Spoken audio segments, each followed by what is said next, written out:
Well, after well over 3 years or so of no videos,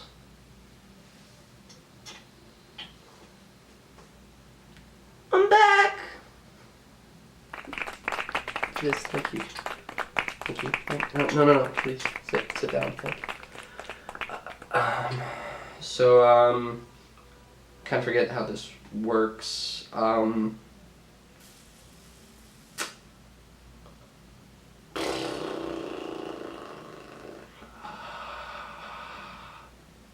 we start intro or video?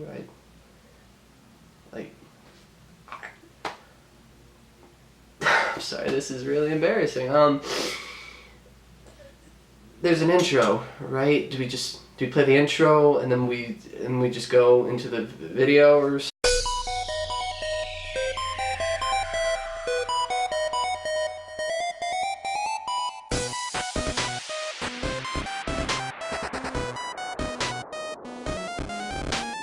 So yeah, I'm back. So for those of you who have seen my other videos, which is exactly none of you, you'll notice I've, kind of changed up my look a little bit. That's just mainly because one of my friends pointed out that I looked like the nostalgia critic with my original look, just, minus the hat and the charm and the humor and the intelligence and the credibility and the witty personality and... What was I talking about? Anyway, on to the actual video. So, I'm kind of trying to move away from anime reviews, just because I'm really not that into them. Like, my channel might say otherwise, just because, over half of my videos, all 3 of them, are about anime. But I promise you, I'm really not that into them. Like, really not at all. But I couldn't help myself with this one. This anime, Kuttsukiboshi and I, we had a history. Now, for those of you who have actually seen the anime, you might find that a little weird, but this is, oddly enough, one of the first anime I ever discovered. Yeah. And for some reason, it just really stuck with me. So years later, when I completely forgot about it, for some reason it just popped back into my head. I don't know why. I don't know what I was doing to trigger it popping back into my head, but I decided to watch it one more time as an adult with more of a critical eye this time. So as much as I'd really like to do something else, anything else other than an anime review, as much as I'd like to do something else, I really couldn't help myself with this one. I had to talk about it. So let's just start the review and get this over with. Oh, Jesus Christ.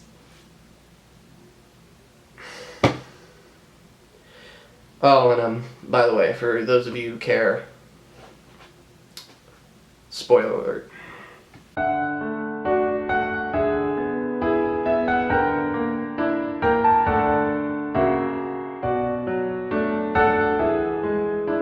So, for those of you who don't know this anime, which is pretty much everyone, understandably, this is a Yuri anime.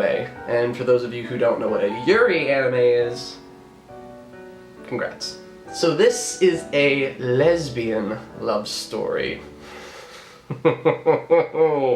Maybe you can see now why my 8th grade self liked this so much. Woo! Wow! The story involves a girl named Kiko, who has developed telekinetic powers. How? I don't know. I don't know why she has telekinetic powers. I think she was hit by a bus or something. Car accident, I think. Some sort of transportation-related accident, I think. I don't know. The anime explains it about as well as Miss Teen USA 2007 explains why Americans can't locate the US on a map. South Africa and the Iraq, everywhere like such as, and So the only other person who knows about Kiko's powers is Kiko's friend Aya. How did Aya find out about Kiko's powers?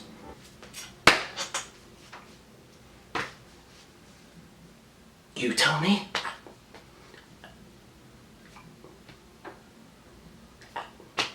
So for some reason, Aya likes to perform a lot of experiments on Kiko, but in reality the two are actually in love with each other.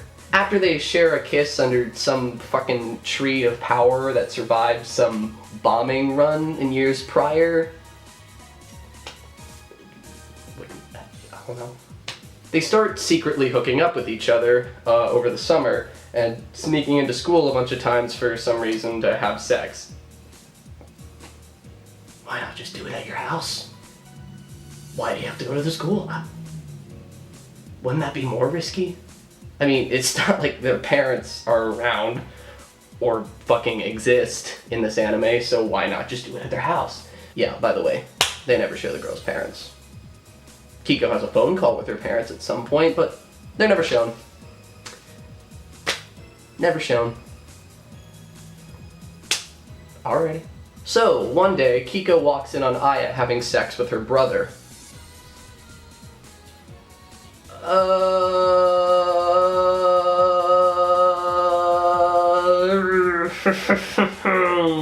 Wow! When did this anime take a big ol' left turn? It just went from nice, casual hooking up and like a nice little fling into incest?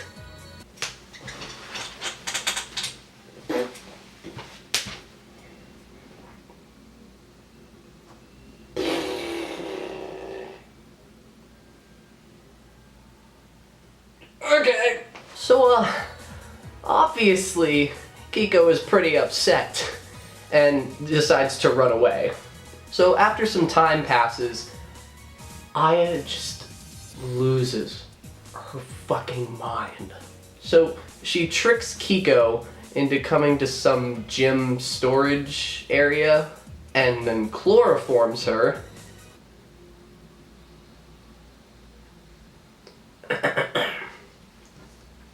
Chloroforms her and then rapes her.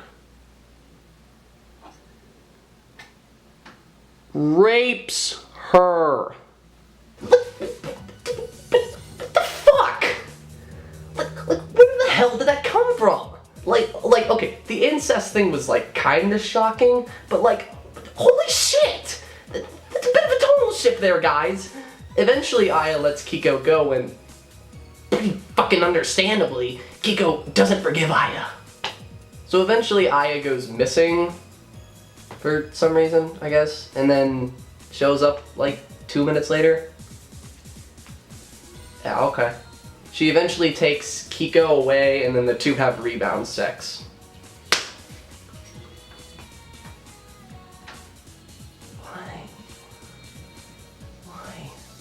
So after the two have rebound sex, Aya decides to leave Japan by herself.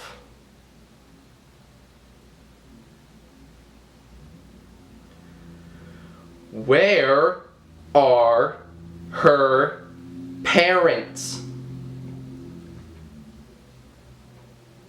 Where are her parents? So Kiko eventually learns somehow via telekinetic powers. Yeah, okay. That Aya's brother manipulated Aya into having sex with him after being diagnosed with some incurable disease. So she manages to teleport herself onto Aya's plane. How? How did she do that? Was it ever mentioned that her powers could teleport her? She could use her powers for teleportation? Was that ever mentioned? What is the extent of her powers? Like, honestly, what can she do with her powers? Anything she fucking wants, apparently. Okay. Alright. Okay. Okay.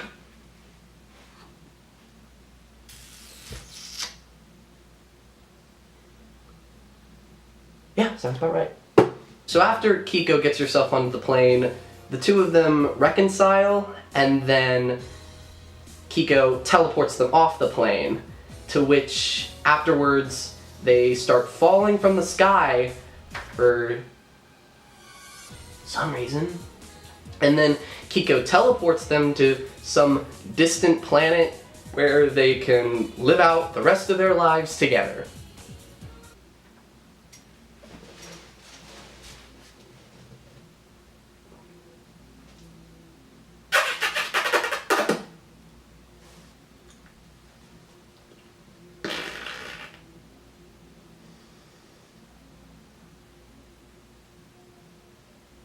What? Okay, this story is just all over the place. While it is fairly cohesive, and the story itself really isn't actually that bad, I mean, especially for a Yuri anime, there is just so much happening, and like, none of it is explained.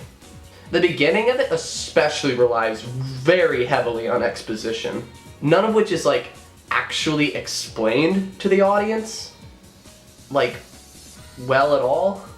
In terms of tone, it is fairly straightforward throughout, you know, with the love story with a bit of a raunchy edge style to it. But then there are just times when stuff just comes right out of left field. I mean, especially the rape scene and the part where they go to the distant planet.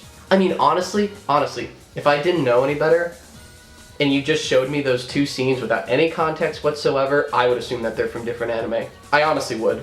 Like, they're just so different in terms of tone. It is honestly very intriguing. Oh, and one final thing I have to say. Where are their parents?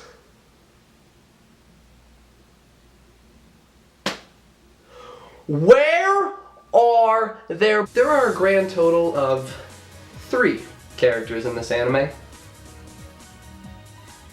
Okay. Well, that makes my job a little easier. Our main character is Kiko. Near the beginning, Kiko is pretty vanilla. She's pretty much just your typical shy Japanese schoolgirl, but she does start to develop more of a character as the anime goes on. She becomes stronger, more determined, and just does not take any of Aya's shit. I'm gonna be totally honest with you though. I don't know what purpose the telekinetic powers serve. Like, the only way the powers come into play at any point in the story is when Kiko teleports herself onto the plane with Aya and then teleports them off onto the distant planet. But other than that, they don't really serve any purpose other than to give Aya and Kiko a means to spend a lot of time together and fall in love. I mean, you really could just tell the story without the powers and have it nearly unchanged. And then there are times where I just don't understand why she doesn't use the powers. What do you mean, I asked? Oh, how about when she's getting fucking chloroformed? Why not just throw a bus at Aya or something? Just get her off of you. Anyway, next we have Aya. Aya is an obsessive, nearly psychopathic stalker. And damn, does she do a good job of it. I mean, seriously, the anime does a really, really good job of showing how anime went from just merely in love with Kiko to downright obsessively infatuated with her, to the point where she rapes Kiko just to be with her. You really do get a sense of like the heartache and the struggle that Aya goes through. She's trying to get over the fact that her brother, who apparently is the only person in her family, again that goes back to the parents thing, is on the verge of death. And Kiko is her coping mechanism. You really can see the brokenness and heartache of her character and what she's going through, especially when her brother dies and Kiko leaves her, leaving Aya completely empty and alone. While her brother really isn't given a whole lot of screen time, you still can get a sense of his character. It's never really established why he became so infatuated with having sex with his sister.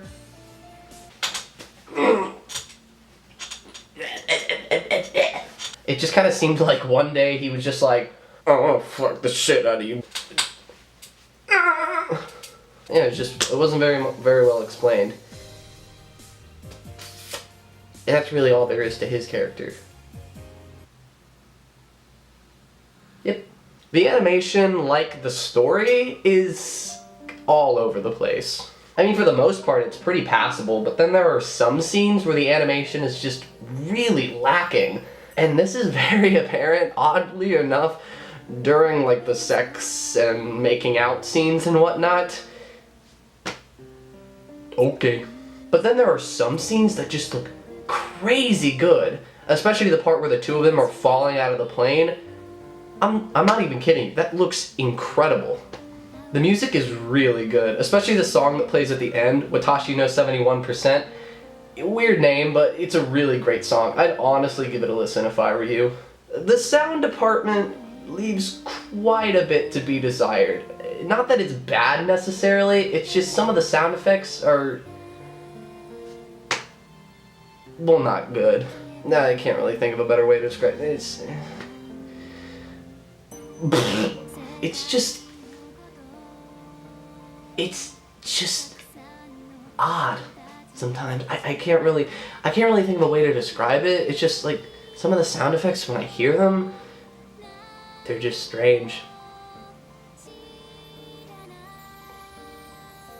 Yep. So in the end, while it definitely didn't live up to like my nostalgic expectations, wow, that's really weird to say about a Yuri anime, it was actually a lot better than I was expecting. The story, while pretty scatterbrained, is pretty competent too. The characters are all pretty much well defined, and the animation and sound, while leaving much to be desired, is still very good. And like I said again, especially that ending song, honestly I would go look it up if I were you. Watashi no 71%. It's good. It's really good. Good. I don't know. So, with all that being said, that's why my final rating for Kuttsukiboshi is a 7.5 out of 10. Okay. I'm done. Thank God. Now, if you'll excuse me, I'm gonna go slam my head in a car door a few hundred times. Thanks for watching, and I'll see you next time.